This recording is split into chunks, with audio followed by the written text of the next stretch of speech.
listening to Three Quirks and a Turk at 89.3 FM. This is my station. Action. It's just insane and I love it. Entertainment. Hey guys, it's Selena Gomez. Hey, this is Ed Sheeran. Hey guys, it's Taylor Swift. Entrepreneurs. You need to learn this business, and this is the time to do it. And empowerment. Become an insider. So you have to know the rules before you get in the game. It's Friday. I can't believe that it's Freaky Friday.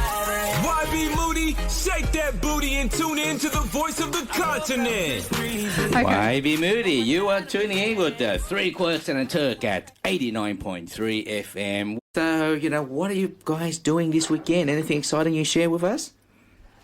Carrie, what are you doing this weekend? Oh, yes. What am I doing? I know. One of my adult men turned 35. Wow. So there's a big birthday dinner on. Oh, nice. He likes to celebrate. What else is there? Are you cooking? No, we're going Thai. Thai? There is the best beautiful. Thai. Can I give a plug? Please. Yeah. The best Thai is called Blue Buddha on Rocky Point Road at Sans Souci. Really? Yeah, I'm a St George girl, so you've got to come a little. But M5 gets you there quick. Oh, so 30 minutes of that. But they are always busy. The food is just fantastic. I like San Susie. I've been there a few times. Yeah. I like the Italian restaurant there, opposite the beach as well. There's a few nice one there as well. Yeah. There's so many great restaurants in Sydney, huh? Yes, Sydney's the best. Sydney's What a about mecca you? for food. What about you, Darren? What are you doing this weekend, mate? Just, I'm actually going to teach photography on Sunday morning. yeah. I teach beginners classes. Nice. So I'm going to teach at Circular Quay. Photography Yeah. at Circular Quay. Circular Quay for 4 hours. Wow. Now, where can I find out about that, Darren? I'll give a little plug for my photo school. It's a place called the Aperture Club. Just Google the Aperture Club and you can book all sorts of different classes, and I teach some of the beginners Nice. classes. Oh, and what type of camera do they need? Or do they just need any camera, ideally not a phone, but any camera DSL. would be great. You need Any a DSL, DSL? right? Okay. Any kind of camera. We can also rent them if you need one. Yeah. But Wow. so we teach theory and we do practice and we go out and about and people just get a good understanding in 4 hours. And you do it as a one-off for someone One-off, who's just... yes, one-off. Okay. Why you just one-off? helped me with a birthday present. There you go. Right? Why we one-off? love birthday presents. Fantastic. Yeah. All right. Why not? Why not do it every month or something? We can, but this is when the classes go, they're like standalone classes. But you can do other classes as well. Okay. But these classes are like one-stop shop, 4 hours, you learn a lot. Yeah. But you can always come to the next one. Okay. Okie dokie. Now, I've got another restaurant for you. Can I do that Yeah, as well? go for it. My nephew, Chris Benedet, is executive chef at the Promenade at Bondi Pavilion. I've been there. It's fantastic. What kind of food? Superb. Italian, modern Australian? It's modern Like French Australian models. fusion, Yeah. French, everything. Nice. He's spectacular. So, I yes, had a very nice barramundi there. Oh, yes. Very nice barramundi. So there's some superb. So I'm his aunt, so I get Discount?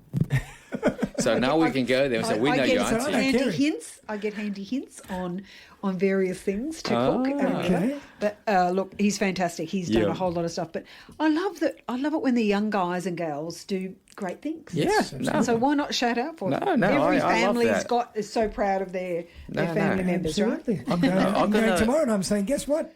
Carrie told me to come down. I get 50% off. Don't you dare. So moving forward, what's your next big project? What is it you want to achieve for this year or next year? Oh, well, we've got an interesting collaboration going on at the moment. So I'm working with 2 other fantastic operators, 2 beautiful girls, women who have a similar interest. So we like a coaching style of working with people. Okay. We bring emotional intelligence into it. But we also know the link between well-being and leadership is big in our work. So we are going to start retreats, and the name of the retreat company is the WellnessSpell. Wellnessspell.com. Is that your company or you're teaming up with someone else? No, it'll be with 2 others. Yeah. And so we're going to be doing those in various places around the world. Beautiful. And we're going to kick that off in Dubai in October. That's the first one. Already booked. It'll be sharing that information with a Okay. whole group of people at a particular conference. But we will do our own. I've got a wellbeing retreat happening in Southern Highlands on 5th of September, actually, for great. And I'm looking for educators because at the moment that's the field that I work in. Yeah. And they are pretty well exhausted. They run on in Australia, they run on 4 blocks of time. And by the end of each block, they spend 2 weeks in bed. Wow, just recovering. Recovering. You mean like educators do 4 big time blocks every year? Yeah. That's in the main Australia, peak it's hour, 4 terms. peak time. Yeah. Oh, really? 4 terms. Other countries do, they have 3 months off, summer holidays Yeah, or whatever. yeah. But it's an interesting situation to be in. So we've got that happening. There'll be another book on the way. Yes. Around the Thriving Leader, the 5 A's that I talked a little about before. So that's all good.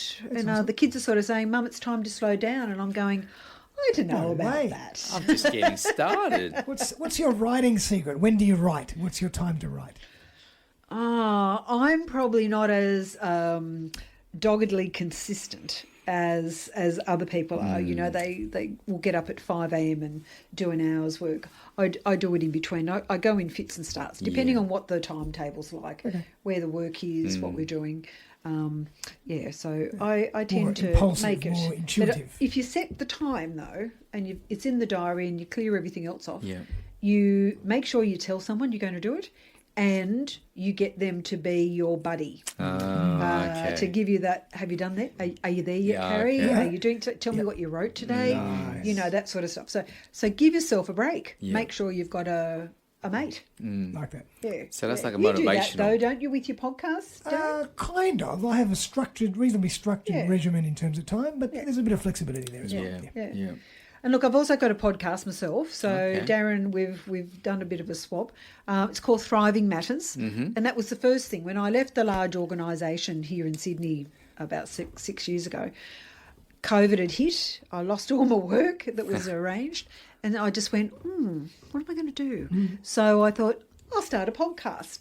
And so I was part of a very large international emotional intelligence group called Genos International. They have offices and businesses in Europe, Northern America, and Australia, Australasia. So And, they guide you to help you set up your podcast? How does that work? So what's their They involvement? provided me with people to talk to. Oh, Yeah, okay. to talk about this notion of how you thrive in life Yes. and work. Okay. So I talk to ordinary guys and gals who are doing extraordinary things in life and Wow. work. And that's been going now for nearly the whole time that I've been Amazing. working for myself. Yeah. Beautiful. Yeah. And how are you finding podcasting? Because I know there's probably more podcasting out there than humans on Earth. How are you finding podcasting? I know Australia is Yeah, up there right at the correct. top of the list. But, I don't necessarily go for presidents and prime ministers, right? I wouldn't mind that. But I actually believe in the middle part of the population. Yeah. Yeah. As I said, the ordinary guys and girls doing extraordinary things in life and work. Okay. Because as Jane said beforehand, everyone's got a story. That's right. And no one's story is bigger and better than anyone else. It just is. That's Absolutely, right. I love You that. know, and so why not say to somebody, tell me your story? And they go, oh, I don't think I've got a story. And actually, I used to be like that. I used to think, well, why would anyone be interested in me, right? But you know what? I've done a couple of things that have shown that we've all got a Kokoda story. Yes. And something that sits there, we can either let it take over and control us, or we can actually move forward and let some of it go and use it to spur on. I was actually going to ask you about that. Tell us about this Kokoda story, because I don't know anything about the Kokoda Trail. Oh my gosh. What was it like? It was the most mammoth thing I have ever done in my whole life. Did you And- prepare and train for it? Yeah, I did. You would have to for that. I did. Yeah. I had a beautiful girl, Nicole Katrib, who was my trainer, and so we trained every week for a number of months beforehand. But I remember arriving in PNG, and we went out to Owa's Corner where we started, and the porters, the native porters, it's a privilege to actually be a porter, Oh, wow. carry someone's Oh, pack, wow.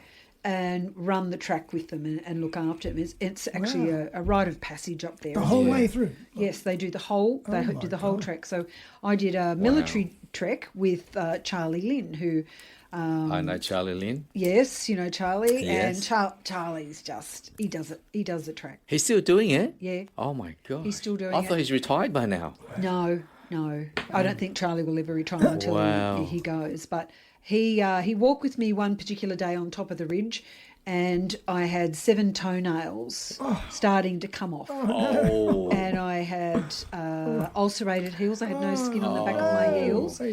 And that had started to happen. Anyway, this particular day, Charlie comes along. He's got caught up in Parliament. He had to finish a paper, and then he Yeah. catches the plane up. And he goes, "Oh, Carrie. Yeah," he said, "your son, one of your boys did this years ago." He said, "I've got to tell you about him. He wanted to give up after a couple of days, and he came to see me."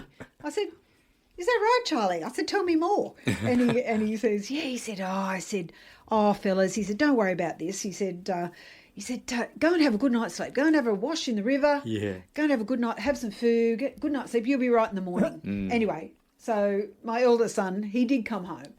But he was rubbing bepanthen in his feet all night and all this sort of stuff. Anyway, so he told the story. And after that, it was just as the kids were growing up, I decided, I went, "Oh, my heavens, my whole life's been put around, has been built around the four kids." Yeah. And I'd gone back to work, so I was doing an advisory role in the education department. Yeah. And so I did all that. And then I kept thinking, oh, my gosh, they're going to get married soon. They're starting to leave home. And so you need to think about this girl. You need to go and have a bloody long walk and work it out. What were you going to do? And a lot of people do. Men and women do this. Yeah, that's At right. different stages. And they don't. It was for my 50th birthday. It was a significant birthday. Anyway, I decided to do it. And, of course, everyone even my husband's, Luch goes, "You're stark raving mad." You're stark raving mad. Anyway, I did it. And I got to the airport to go, and not knowing anybody. And at the airport, my daughter says to me, "Now, Mum, if you don't finish, there is no shame. You can come home." She actually said that to you. And how many times did you want to quit while you won it? Oh, there were a number of them. Especially the night that the afternoon I came into camp, totally soaked, and I had slid down the side of the ridge. And my life flashed before me. God. I had wrapped my legs around a rubber tree. Wow. And I had 3 porters. The foreman, who extended his arm, and all I could hear through the monsoonal rain was, "Give me your hand." Oh, my God. Sheesh. And I thought, oh my gosh, the children, the family. I'll never see Luch again. I'll never, blah, blah, blah. Stop it. No. Get it together and put your hand out. So I had to let go, and they pulled me up. Wow. And I came into camp like this. And that night, Charlie Sheesh. gave me his bed. Oh, dear. He gave me boy. his room wherever he was, because otherwise we're in tents and whatever. Yeah. And it was then that I met somebody else that I had been on a Parents and Friends Association with many years. He was on it, and we never twigged that we knew each other. Wow. There were 60 of us that got divided into 30. But it was amazing. It was the most mammoth thing I've ever done in my whole life. Wow. I had 4 children, hardly any pain relief. Oh, wow. And I don't discount that. Or, How many lots of kilometres do you walk? we did about 158 or so. My Lord. That's I a lost lot. 10 kilos in Wow. 8 days. My God. That tells you how hard it was. So what was the purpose of this trip? I mean, a lot of people want to go into this trip to see what it was like as a soldier back then and history, and others want to go in there to conquer their fear. So what was your reason to go on to this particular journey?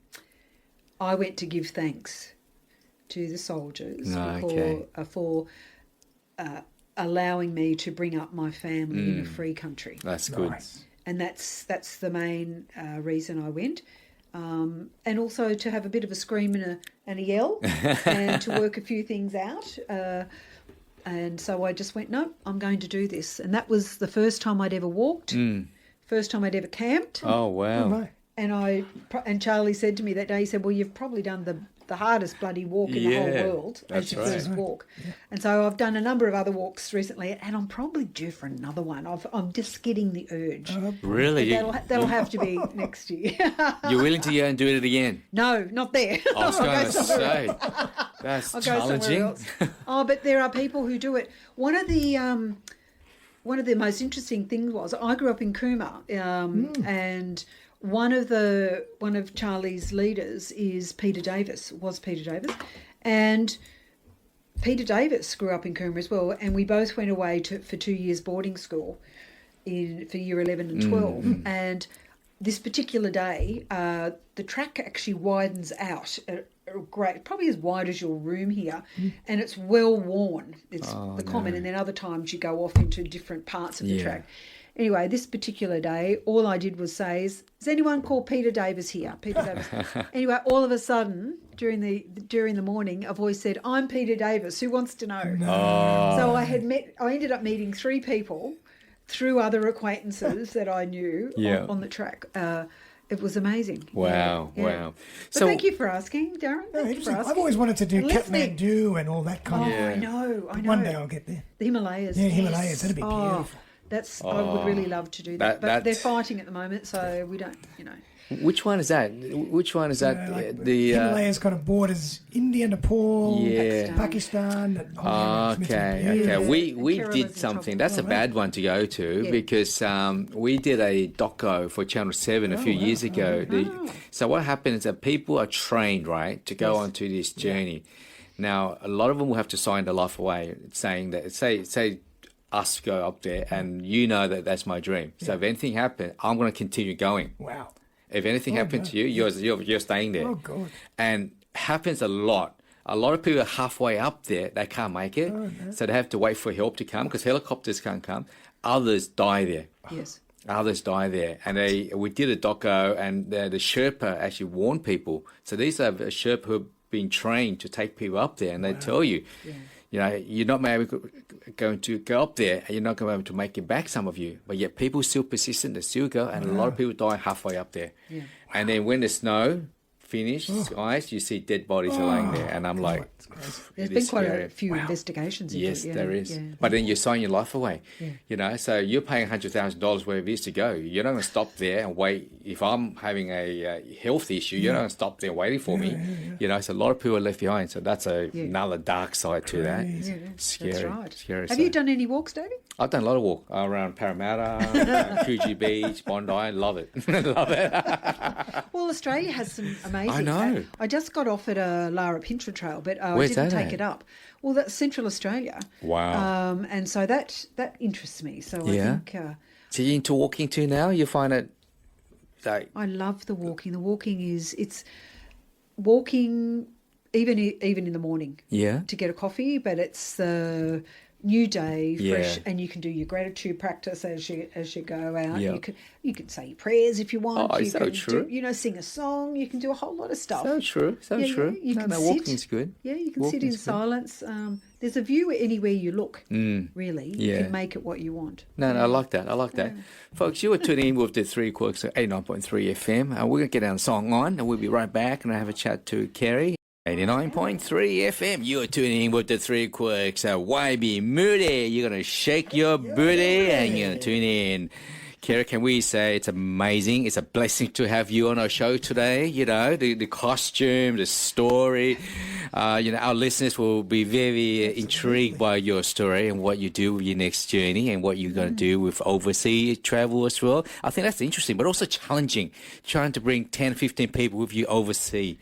You got to diet, you got to look after what they eat and where they go. So, that's a nightmare. Like too much work for me. Too much work for me as well. Are you looking forward to that? Oh, absolutely. Yeah? It's the space. You never know what happens in the spaces when people True. feel that they're safe, but they're also looked after and true. they're willing to think differently.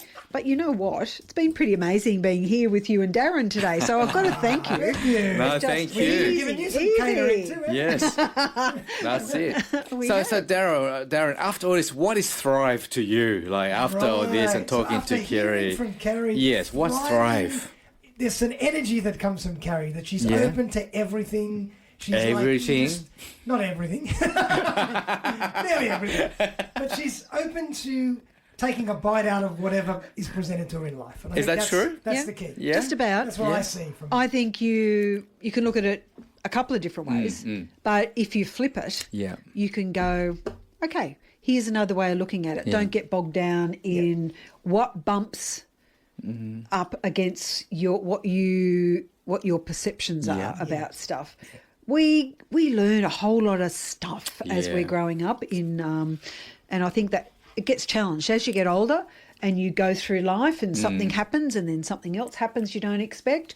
You can get bogged down in the woe be Yes. me, or you can actually go, okay, what can I learn from it? Yeah. So people will often hear me say, well, where's the gift in this? If the gift means, okay, this did happen, you know where you can go for some assistance, you know you can lean into it and learn a little bit. We all have to fail. Yeah. And we do that. You failed Tons to of times, learn, right? right? That's part of life. You failed and you need to learn from what you failed and you move forward. Is that right? Yeah, and I think we were talking about young people Yeah. and families earlier on today, and I think we've forgotten that our kids do have to fail Yeah. in some things. They can't be sort of pulled out of something and no consequences for That's their correct. behaviour. We That's all correct. learn. Whether that's nice or not, it doesn't matter. We all have stuff happen in our lives. No, that's and, right. It's how we view it. And I'm in awe, absolute awe of people who, when you look at their life, you think, are they going to be slammed again? You know, how much more can they take? So that's that notion of the bungee jump, you know, the Yes, resiliency stuff. that's But correct. You look back and you go, none of us here around the room would think we're anything particularly special. No, really? No. I'm saying that on behalf of you guys without Yeah. actually asking your permission, but I just go, well, surely this is what you do. Yes. You know, you're born to grow up, and the constant is, you know, hopefully that you'll be loved. You know that there'll be change, Yes. and we're actually born, and we will exist at some point. So let's have a crack. So what would your advice be to a lot of young teenagers out there? Because I know that a lot of them always seems to be struggling growing up, struggling with work, struggling with high rise in terms of property, digital. There's so many things going on in that space for the young teenagers and the future leaders. What would be your advice to our young leaders out there? My advice would be to make sure you've got some way to sit with yourself, Yeah. to work out who you want in your circle around you. That won't always give you the advice that you want to hear. Yes, that's true. Give you some, let's think about this in some other ways, to find a group or a community or do some outreach where you are seeing what other people go through. Yeah. Perspective. And to think about, you know, I look at my hand every morning now and I just go, wow, thank you. Yeah. Thank you. Because if we all took up our hand now and we just looked at it, we've got our own handprint. We are magnificent and unique. There's That's no one correct. like us. Yeah, that's right. I'm so glad there's no one like you, Darren. There's just you, and you are superb, right? That's right. Davey, totally unique. Yes. Yeah. Me, well, you know, Totally I'll unique. give anything, you know, a red hot Fabulous. shot. Fabulous, Carrie. But we are unique, We and are. to just say thank you. And yes, there are. And to embrace that uniqueness. That's a lot of people Yeah. are scared to embrace that Embrace it. uniqueness. Yeah, and we encourage people to try lots of things these days. Yeah, that's right. In my day, you know, you got directed into being a teacher. Yeah. For women, it was a great, you know, casual teaching was just sort of coming up and the women moving into employment plus having a family. And yeah. that was sort of where I was at. But I look at now, there are plenty of ways that they can find help. Yeah. I don't know. I mean, No, that's good. Having your family around you. Yes. One of the things I want to say about my children, they don't cry wolf.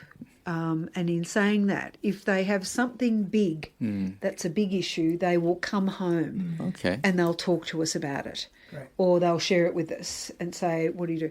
we don't try to interfere too much. Oh, that's nice. We want to love them. Yeah, We're love here that. to love. But you've created the environment so they're comfortable Yeah. to do that. Which is Yeah, it's I love quite that. lovely. And Amazing. what I know now is in this age-rich part of life, is that every family has them.